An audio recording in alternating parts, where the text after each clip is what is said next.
Hi, I'm Martyn Linton from Swiftstone Training.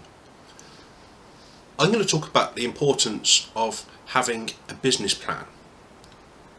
But before I start, I want you to sort of think about this.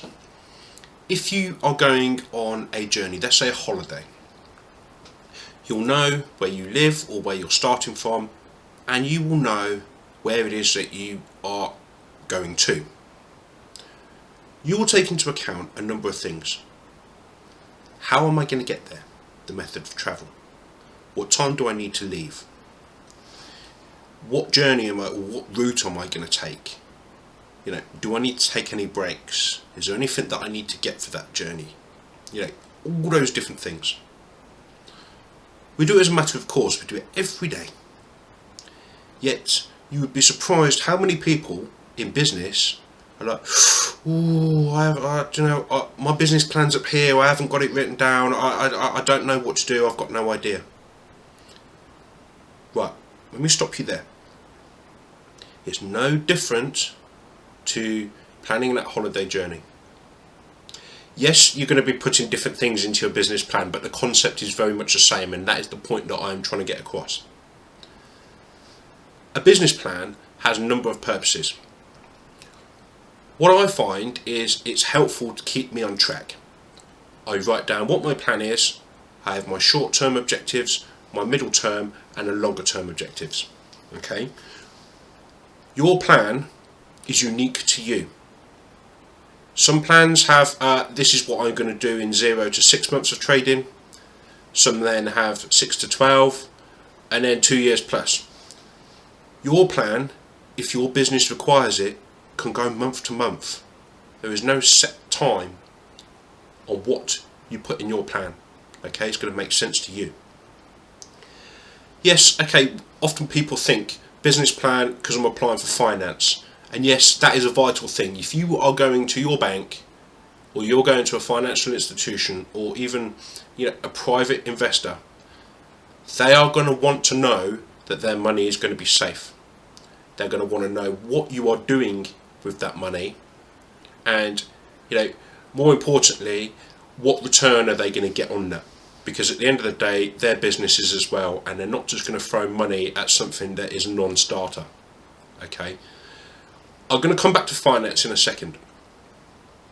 When I first started out in business, I had all sorts of ideas, and I still do. Honestly, sometimes at night time, ping, hello. I keep a black book at the side of the bed, because at 3 o'clock in the morning I sometimes wake up and it's like I need to write that down because I'll forget. It happens. So when I first started out in business, it was a case of I had so many different things. I had, I'll try that. And what I found was I was straying away from what I originally decided that I was going to do. Ideas are great, and it's good that you are creative, but sometimes a business plan provides that focus. This is what I want to achieve, this is how I have set out to do it, and it just helps to rein you in a little bit, because you can say, that's my plan, I'm going to stick to it. But that said, business plans are not rigid. In fact, they are completely flexible, and it might be that as a change of circumstances or as a change of environment that your business plan needs to change, especially with your financial projections. Classic example, at the moment we're going through an energy crisis, and I've seen some eye-watering increases on energy costs, particularly in the hospitality sector. There was a pub the other day that tweeted an image of their current gas and their new gas, if you like, and it was something like a 600% increase. A 600% increase imposed on you that's outside of your control, that is going to significantly impact on your financials. That, as is the case at the moment, could potentially be trade threatening. So you need to account for that. So it might be that your business plan, yes, okay, this is how I am going to get to A, B to C, but you may have to go back to that business plan and amend it, change things, move things around, restructure, whatever it may be.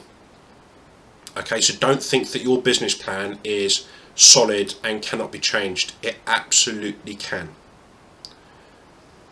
What you will do is when you reach a point of that business plan, you'll think, yes, I'm there. Okay, now for the next chapter. Business is like a building block. Think of it as like a flight of stairs. You get on one step, then you go to the next step, and you go to the next step. Okay, that's exactly the way that you need to look at it. I tried to run before I could walk. Okay, I wanted everything now. I wanted it here and now. You've got to slow down a little bit. Okay, you've got to go at a nice pace. And as I saw recently, developing a business is like growing a tree. You have to do it gradually. You do it gradually, it will be stronger, the roots will be stronger, and it is more likely to succeed. So, back to finance. You are not going to get finance without a business business plan. Unless you know somebody like your mate down the pub who can lend you 10 grand or whatever it is you need, who's willing to do it on a verbal, in which case I'd say they're probably very reckless, then you are going to need to have a plan, and it's going to have to be a well thought out plan. Okay? If you are starting out in business, I highly recommend that you do put a business plan in place, and then I suggest that you if you've never been in business before, bounce the idea off some trusted people. Do some research, okay? Look at your competitors, work out what the story is, but don't just advertise it willy-nilly, because if you've got a really, really good business idea, all that's going to happen is someone's going to hijack it. Okay, so just keep your research small. Go online, do whatever it is you need to do, speak to people around you. Your financials can be a lot harder to put together, but what you'll need to know is, okay, let's take. I'll stick with a pub. I know pubs. I used to run pubs. Some key things you're going to need to consider: how much is the rent? How much is the business rates? Okay, if you're going to do food, what sort of food are you going to do, and roughly how many customers do you think you're going to need? How many loaves of bread, sausages, all that sort of stuff are you going to need? As I've just said, how much is it going to cost for the lighting, the heating, and all that sort of stuff? Okay, and there's going to be a load of other associated costs. You need to know what it is going to cost you per month to operate that business, and a big thing in there as well, wages. You need to know this. Okay, it's what's known as your break-even point, because whatever business you have, you need to cover your costs before you start making any form of profit. Okay, so you are going to need to show that in your business plan.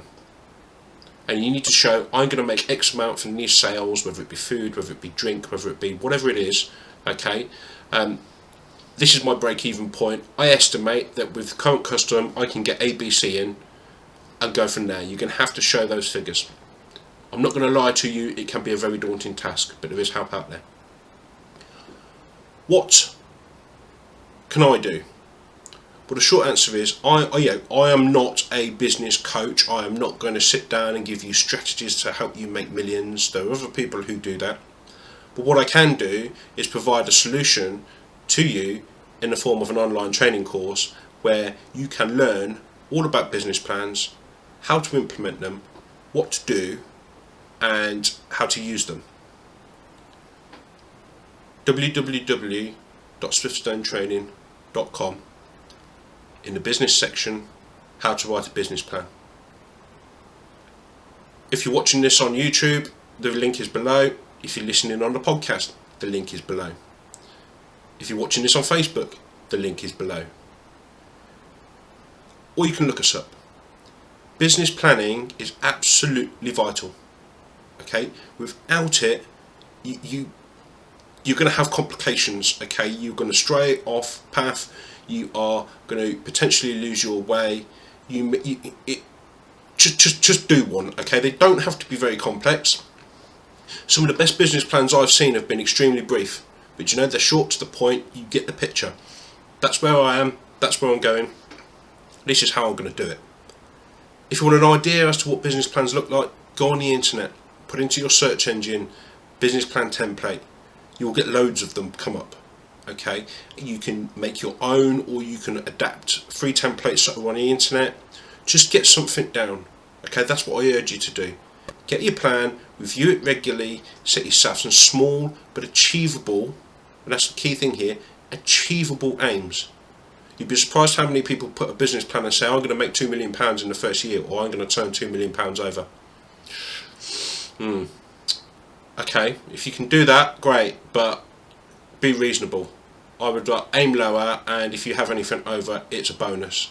And you know, if you walk into a bank and say, I'm going to turn £2 million over in the first year, they're probably going to say, off you go. Okay, so make sure that you get yourself a business plan. If we can help you with a course, please get in touch with us. There's absolutely no obligation by giving us a call, and I sincerely hope that your plan is successful and that you can grow your business. Okay, a big part of your business plan will be, you know, do I need to teach myself or staff new skills? And again, as a startup and small business training specialist, we can help you with that. Give us a call, no obligation, we'll go through your options. Thank you, good luck, and I wish you all the very best with your business growing.